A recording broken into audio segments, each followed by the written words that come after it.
देवी देवताओं में एक ऐसी देवी भी है जो विधवा है, क्रूप है और जिनकी पूजा सौभाग्य के लिए नहीं बल्कि सौभाग्य को त्यागने के लिए की जाती है। यह कोई दानवी नहीं, ये 10 महाविद्याओं में से एक मां धूमावती संगीत हैं और उनके इस स्वरूप का जन्म हुआ था महादेव के वियोग की अग्नि से। यह कहानी है कैलाश पर एक शांत दोपहर की। संगीत, जब माता पार्वती को एक ऐसी असहनीय ब्रह्मांडीय भूख का अनुभव हुआ जिसे शांत करना असंभव था। उन्होंने महादेव से भोजन मांगा, पर महादेव उस समय गहरे ध्यान संगीत में लीन थे और उन्होंने कोई उत्तर नहीं दिया। बार बार पूछने पर भी जब महादेव ध्यान से बाहर नहीं आए तो देवी की भूख क्रोध में संगीत बदल गई। उन्होंने अपनी भूख की अग्नि में वही किया जो अकल्पनीय था। उन्होंने स्वयं महादेव को ही निगल लिया। जैसे ही महादेव उनके भीतर गए, शक्ति के भीतर शिव के विलीन होते ही उनके शरीर से एक प्रचंड काला धुआं निकलने लगा।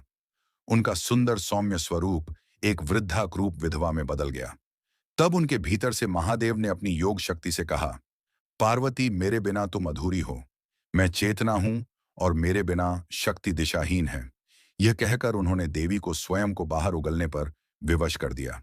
जब महादेव बाहर आए तो उन्होंने उस धुएं से भरे क्रूप स्वरूप को देखा।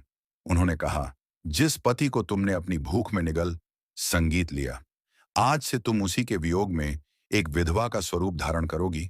तुम संसार के हर त्याग, हर अभाव और हर सूनेपन का संगीत प्रतीक बनोगी।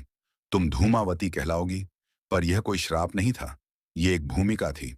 मां धूमावती उस शून्य संगीत का प्रतीक हैं जो सृष्टि से पहले था और प्रलय के बाद रहेगा। वे उस परम सत्य की प्रतीक हैं कि जब संसार का हर मोह, हर बंधन, हर सौंदर्य नष्ट हो जाता है, तब भी चेतना अकेली रह जाती है।